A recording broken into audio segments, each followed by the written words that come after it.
Donc, notre présentation va se dérouler de la manière suivante.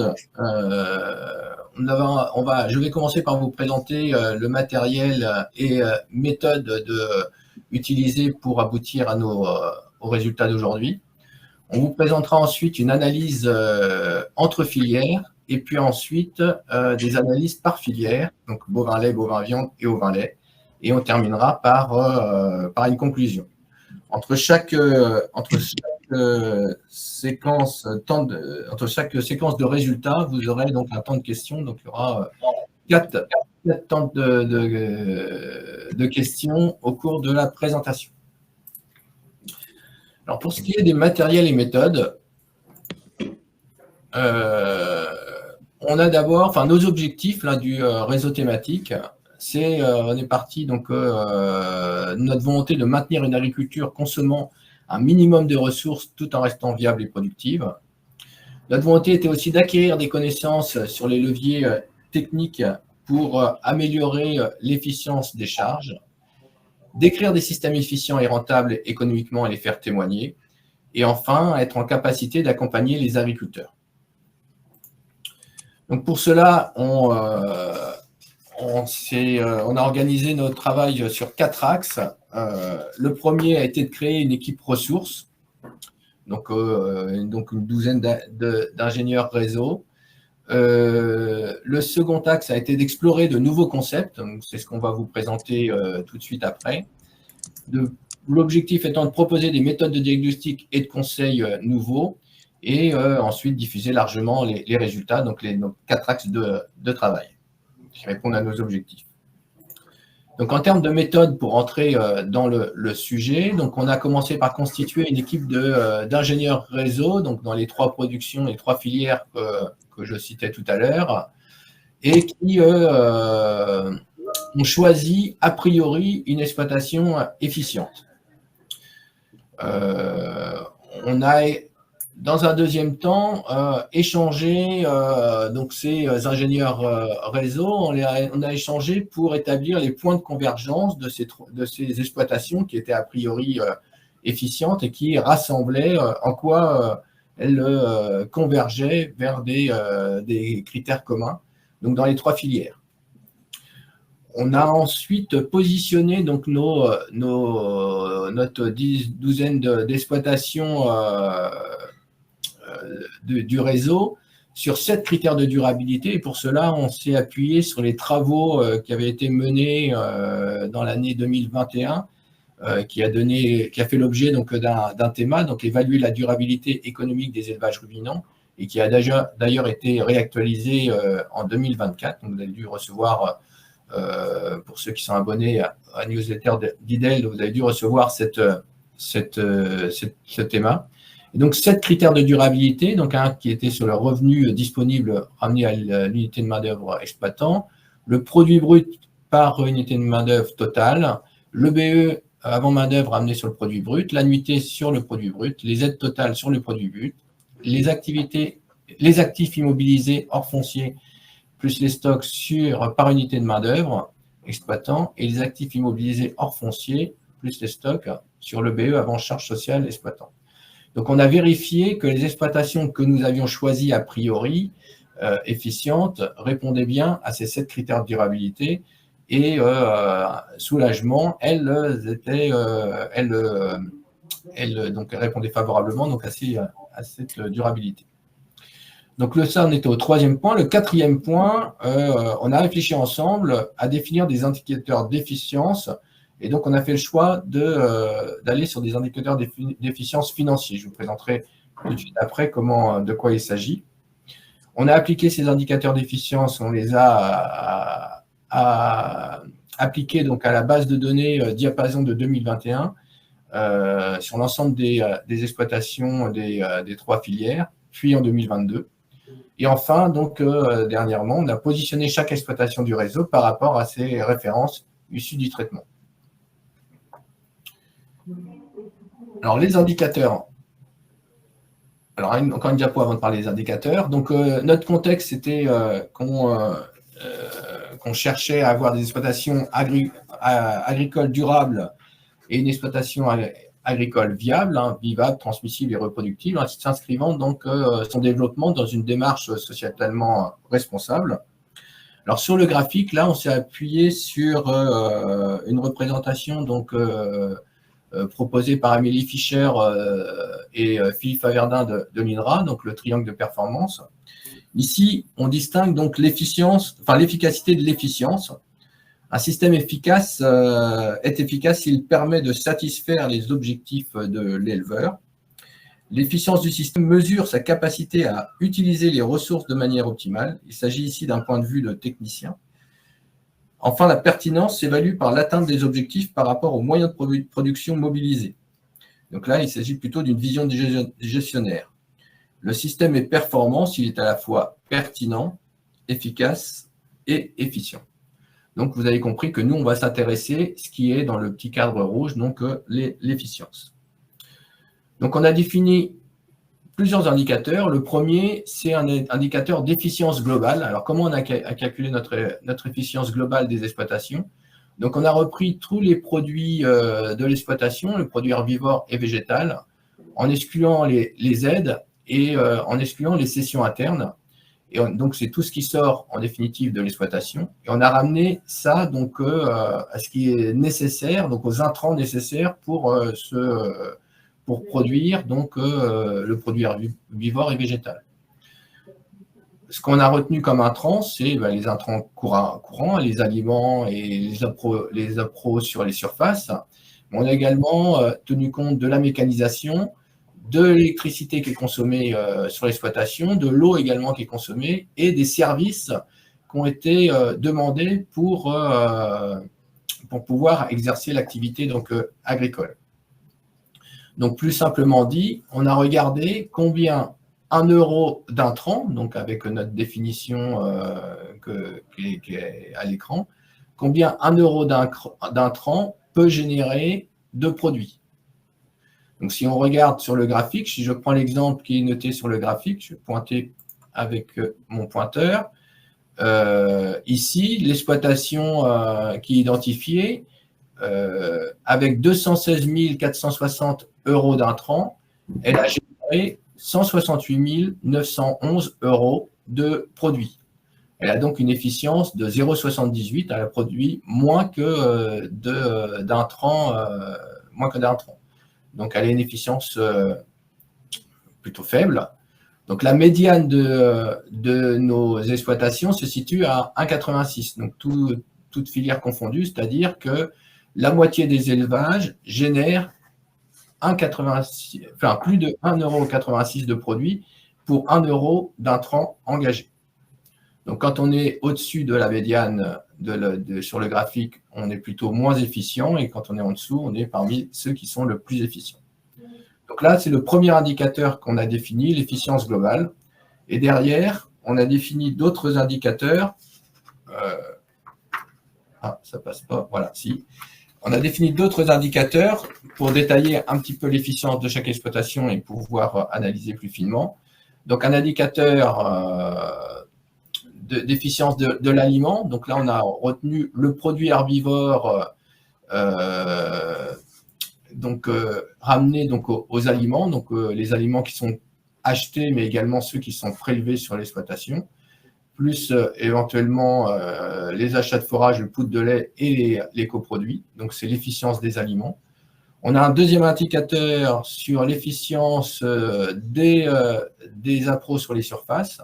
Donc là, on l'a ramené à le produit végétal plus les produits des cultures. Donc, dans les appros végétales, on a retenu les produits de défense des végétaux, les semences et les plants achetés, les engrais et les amendements et tout ce qui est fourniture pour les fourrages. Donc, ce qui est notre deuxième indicateur. On peut le regarder plus dans le détail en regardant uniquement l'efficience des produits de défense des végétaux ou l'efficience des engrais. Notre troisième indicateur d'efficience par poste, c'est le produit herbivore plus végétal ramené aux charges de mécanisation. Donc là, dans ce cas, on regarde les charges de mécanisation sans regarder les amortissements, donc ce qui est réellement consommé dans l'année. Et donc, ça concerne les travaux par tiers, les carburants et lubrifiants, l'entretien du matériel et l'achat des petits matériels. De la même manière, là, on peut détailler l'efficience qui concerne donc les carburants lubrifiants et l'efficience des travaux par tiers, si on veut aller dans le détail. On a un indicateur d'efficience de l'eau consommée, un indicateur d'efficience de l'électricité consommée sur l'exploitation et un indicateur d'efficience des services demandés pour exercer l'activité agricole. Donc, toujours amené aux produits herbivores plus végétal. Et les services, c'est le contrôle de performance, l'identification, les frais vétérinaires, les frais de gestion, les frais de reproduction. Enfin, après, il y a deux autres indicateurs qui, on a vraiment pris les intrants au sens large. Donc, le 7e indicateur concerne donc le foncier. Donc, quel est les fonciers nécessaires pour produire, donc les produits herbivores et végétaux. Donc là, on inclut les mises à disposition. Et ensuite, tout ce qui concerne donc les immobilisations nécessaires hors foncier pour exercer l'activité agricole. Et donc là, on reprend les immobilisations bâtiments, les installations matérielles, plus les animaux reproducteurs et autres animaux à l'actif du bilan. Donc, ce qui nous fait notre 8e indicateur d'efficience pour analyser les exploitations. On peut aussi aller là dans le détail en regardant des sous-indicateurs liés au bâtiment, liés à la mécanisation ou à l'immobilisation, donc au cheptel, donc l'immobilisation animale.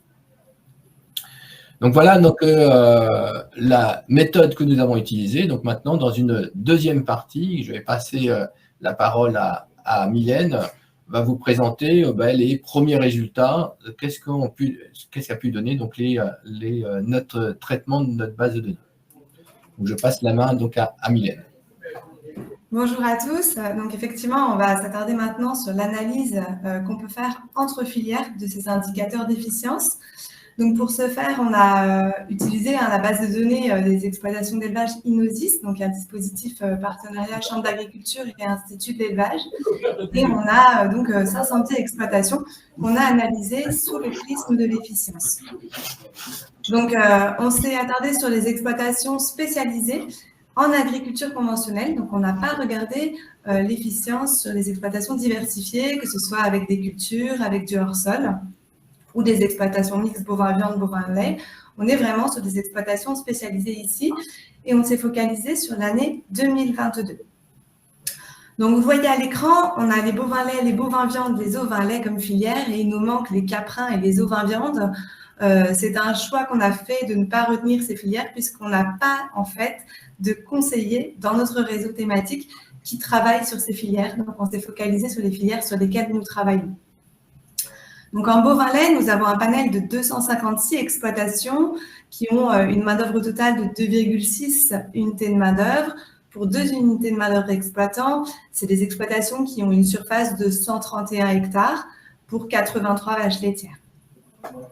Sur les bovins-viande, nous avons 229 exploitations dans notre analyse avec une unité de main-d'œuvre totale de 1,9. Elles ont 1,6 unités de main-d'œuvre exploitants et 174 hectares de SAU pour 96 vaches allaitantes. Et enfin, les exploitations au vin-lait, on a un panel un petit peu plus restreint puisqu'on a seulement 25 exploitations dans cette analyse. Et puis, 2,2 unités de main-d'œuvre totale pour 1,8 unités de main-d'œuvre exploitant. C'est des exploitations qui ont 430 brebis laitières sur une surface de 76 hectares.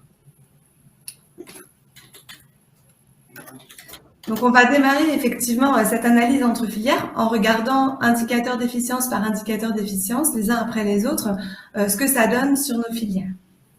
Déjà, ce qu'on peut regarder, c'est le premier graphique situé sur la gauche de l'écran ici. On a le produit herbivore. Donc, je rappelle, un produit herbivore, c'est ce que nous disait Denis, il est bien hors aide et net d'achat d'animaux que l'on va diviser par l'aliment pour regarder l'efficience liés aux aliments. Donc, que ce soit les aliments ici achetés, prélevés, les achats de fourrage également ou encore les achats de poudre de lait. Et ce qu'on constate déjà, c'est une grande similitude entre les filières sur l'alimentation. Ici, ce graphe, on voit la médiane en bleu, on voit le quartile inférieur et le quartile supérieur sur ce graphique. ce qu'on constate, c'est que pour 1 euro d'aliments engagés, je dégage 4,7 euros de produits. Et c'est similaire entre les filières. C'est le premier enseignement. Ensuite, on a un deuxième enseignement sur cette diapo, c'est lié à l'efficience de la mécanisation. Et on peut constater ici que les bovins viandes ont moins de produits herbivores et végétales dégagés. Lorsque j'engage 1 euro de charge de mécanisation, je dégage 4 euros de produits herbivores et végétales. Pour rappel, la mécanisation, c'est ce que nous disait Denis, on a pris en compte ici les travaux par tiers, mais on n'a pas inclus les amortissements. Donc, les bovins viandes sont a priori plus pénalisés par la mécanisation qu'en bovin lait et qu'en ovin lait.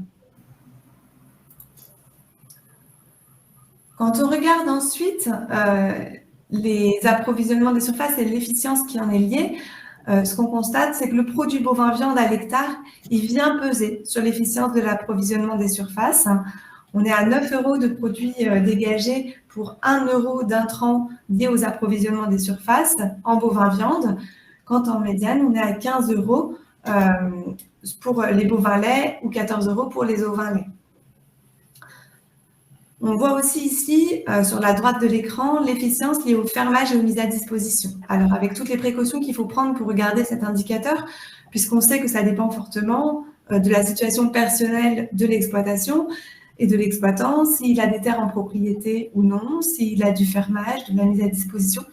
Tout ça vient forcément impacter cet indicateur lié à l'efficience, du fermage et des mises à disposition. Et ce qu'on constate malgré tout, c'est qu'on retrouve ce produit bovin viande à l'hectare qui vient peser sur cette efficience. Ensuite, on vient regarder l'efficience liée à l'électricité.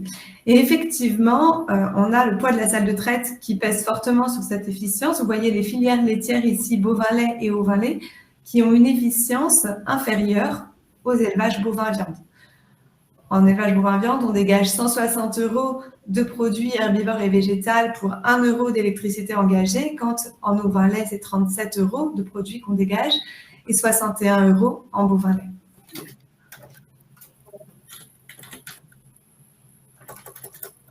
Et puis maintenant, on va regarder l'efficience liée aux services sur la gauche de l'écran ici. Donc les services, je rappelle, ça concerne les frais de repos, les frais de gestion, les frais vétérinaires, l'identification de GDS, le contrôle de performance également. Et ce qu'on peut voir ici, c'est qu'on a une meilleure valorisation des services en élevage bovin lait. En bovin viande et en ovin lait, c'est assez similaire. Mais malgré tout, ce qu'on peut en dire, c'est qu'en ovin lait, on voit très peu de variabilité sur cette efficience liée aux services. Et notamment, ça s'explique par l'utilisation de ces services, notamment contrôle de performance, frais de repos, etc. Et puis, sur la droite de l'écran, on passe à un sujet majeur sur les capitaux engagés par les éleveurs. Et effectivement, on constate qu'en bovin viande et en ovin lait, on a plus de capitaux engagés au regard du produit par rapport au bovin lait.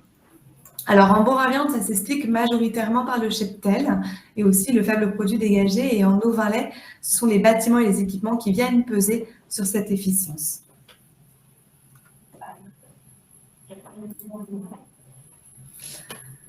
Et on arrive enfin à l'efficience globale. Du coup, c'est bien le critère qui reprend tous les indicateurs d'efficience qu'on a vus précédemment. Donc, je répète, le produit herbivore et végétal qu'on vient diviser par l'aliment, mais aussi l'approvisionnement des surfaces, la mécanisation hors amortissement et qui inclut les travaux par tiers, l'électricité, l'eau et les services.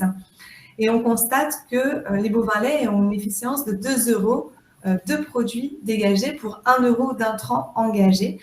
Et en bovin viande et en ovin lait, ils sont similaires et on est à 1,7 euros de produits dégagés par euro d'intrants engagés. Donc, ce qu'on peut en dire, c'est que les bovins laits, ils dégagent 15% de produits supplémentaires pour 1 euro d'intrant que les deux autres filières.